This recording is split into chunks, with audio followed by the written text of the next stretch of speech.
सोमवार व्रत से पाएं भगवान शिव की असीम कृपा।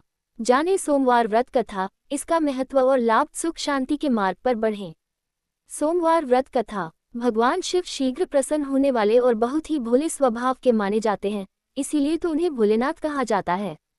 माना जाता है कि शिव जी को प्रसन्न करने और उनकी कृपा पाने के लिए किसी कठिन अनुष्ठान की आवश्यकता नहीं होती है। वो अपने भक्त की सच्ची श्रद्धा से की गई आराधना से खुश हो जाते हैं।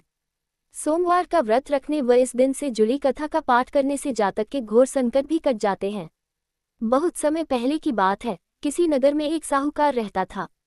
उसका घर धन धान्य व सभी सुख सुविधाओं से भरा हुआ था, बस कमी थी तो एक संतान थी। संतान पाने के लिए साहूकार हर सोमवार को उपवास रखता था और शिव मंदिर जाकर पूरी आस्था से शिव पार्वती की पूजा अर्चना करता था।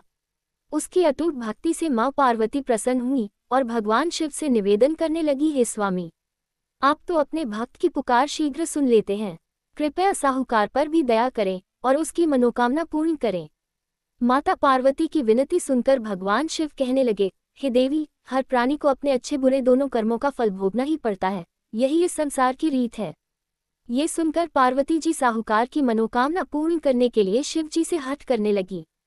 बहुत समझाने पर भी जब माता पार्वती न मानी तो शंकर भगवान ने साहूकार को संतान प्राप्ति का वरदान दिया, किंतु उन्होंने कहा कि ये बालक अल्पायु होगा और मात्र 12 वर्ष तक ही जीवित रह सकेगा। उधर साहूकार भगवान शिव व माता पार्वती की बातें सुन चुका था, इसलिए उसे संतान प्राप्ति का वरदान पाने के बाद भी कोई प्रसन्नता न हुई, किंतु वो अब भी पहले की ही तरह पूरी श्रद्धा से भगवान भोले शंकर की आराधना करता रहा। वरदान पाने की कुछ ही समय बाद साहूकार की पत्नी गर्भवती हुई और 9 महीने बाद एक सुंदर बालक को जन्म दिया।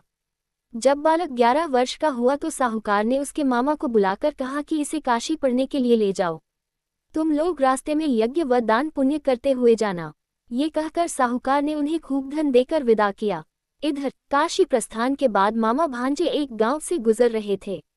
वहां एक राजकुमारी का विवाह हो रहा था, परंतु राजकुमार एक आंख से काना था। तभी वर के पिता ने साहूकार के बेटे को देखा और उसके मामा से कहा, तुम अपना भांजा कुछ समय के लिए हमें दे दो, विवाह संपन्न हो जाए उसके बाद ले जाना। राजकुमार के पिता ने दोनों को खूब धन दिया और इस प्रकार साहूकार के बेटे के साथ राजकुमारी का विवाह संपन्न हो गया। साहूकार का पुत्र बड़े ही ईमानदार स्वभाव का था, इसलिए उसे जैसे ही अवसर मिला उसने राजकुमारी की चुन्नी पर लिखा कि तुम्हारा विवाह तो मेरे साथ हुआ है, किंतु जिस राजकुमार के साथ तुम्हें भेजा जाएगा वो एक आंख से काना है।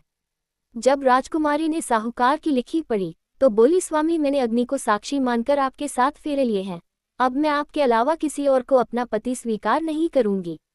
पत्नी की बात सुनकर साहूकार के बेटे ने कहा, ऐसा मत कहो, मैं अल्पायु हूँ, कुछ ही दिन में 12 वर्ष की आयु होते ही मेरी मृत्यु निश्चित है। लेकिन पत्नी ने कहा, जो भी मेरे भाग्य में लिखा होगा वो मुझे स्वीकार है। राजकुमारी ने ये बात अपने माता पिता को बताई। इस पर राजा बहुत क्रोधित हुए और उन्होंने अपनी पुत्री को उस राजकुमार के साथ विदा किए बिना ही बारात वापस लौटा दी। उधर साहूकार का बेटा व उसके मामा काशी पहुंचे। वहां जाकर दोनों ने कई यज्ञ अनुष्ठान किए और साहूकार के बेटे ने विद्या ग्रहण करना शुरू किया। जिस दिन बालक 12 वर्ष का हुआ उस दिन भी मामा भांजे दोनों यज्ञ करने जा रहे थे, किंतु अचानक साहूकार के बेटे की तबीयत बिगड़ने लगी। उसने अपने मामा से कहा, मामा, मेरी तबीयत कुछ ठीक नहीं लग रही है। ये सुनकर मामा ने उसे अंदर जाकर आराम करने को कहा। बालक अंदर जाकर आराम करने लगा, किंतु आज ही के दिन उसकी मृत्यु निश्चित थी, अतः कुछ ही समय में उसके प्राण निकल गए। भांजे की मृत्यु होने पर मामा विलाप करने लगे। संयोगवश उसी समय भोलेनाथ व पार्वती जी उसी रास्ते से जा रहे थे। माता पार्वती ने शिव जी से कहा, हे स्वामी, ये करुण स्वर किस ओर से आ रहा है, मुझसे ये सहन नहीं हो रहा है, कृपया आप इस व्यक्ति के कष्टों का निवारण करें। माता पार्वती की विनती सुनकर जब भगवान शिव मृत बालक के पास पहुंचे तो देखा कि ये तो उसी साहूकार का पुत्र है जिसका जन्म मेरे वरदान स्वरूप हुआ था और अब इसका जीवन पूरा हो चुका है। माता पार्वती दुखी होकर कहने लगी कि हे प्रभु, इस बालक को मृत देखकर इसके माता पिता वियोग में अपने प्राण त्याग देंगे, इसलिए कृपया आप मेरी विनती सुने और इस बालक को जीवनदान दें। पार्वती जी के निवेदन पर भोलेनाथ ने उस बालक को जीवनदान का वरदान दिया। शंकर जी के आशीर्वाद स्वरूप बालक फिर से जीवित हो गया। उसने अपनी शिक्षा पूरी की और अपने मामा के साथ नगर लौट पड़ा। दोनों चलते चलते उस नगर में पहुंचे जहां राजकुमारी के साथ बालक का विवाह हुआ था। वहां पहुंचकर उन्होंने एक यज्ञ का आयोजन किया जिसमें उस नगर के राजा यानी राजकुमारी के पिता भी शामिल हुए। उन्होंने साहूकार के बेटे को देखते ही पहचान लिया और महल में ले जाकर उसका खूब आदर सत्कार किया। इसके बाद राजा ने अपनी पुत्री को बालक के साथ विदा कर दिया। इधर साहूकार पति पत्नी कई दिनों से भूखे प्यासे रहकर बेटे के वापस आने की राह देख रहे थे। उन्होंने निश्चय किया था कि यदि उनके बेटे की मृत्यु हो जाएगी तो वो भी प्राण त्याग देंगे। लेकिन उसी रात भगवान भोलेनाथ साहूकार के सपने में आए और कहा, हे साहूकार, मैंने तेरे सोमवार के व्रत करने और व्रत कथा सुनने से प्रसन्न होकर तेरे पुत्र को पुनः जीवनदान दे दिया है। बेटे के जीवित होने का समाचार पाकर दंपत्ति बहुत खुश हुए और भगवान शिव पार्वती को बारंबार प्रणाम किया। धन्यवाद। चैनल को सब्सक्राइब जरूर करें।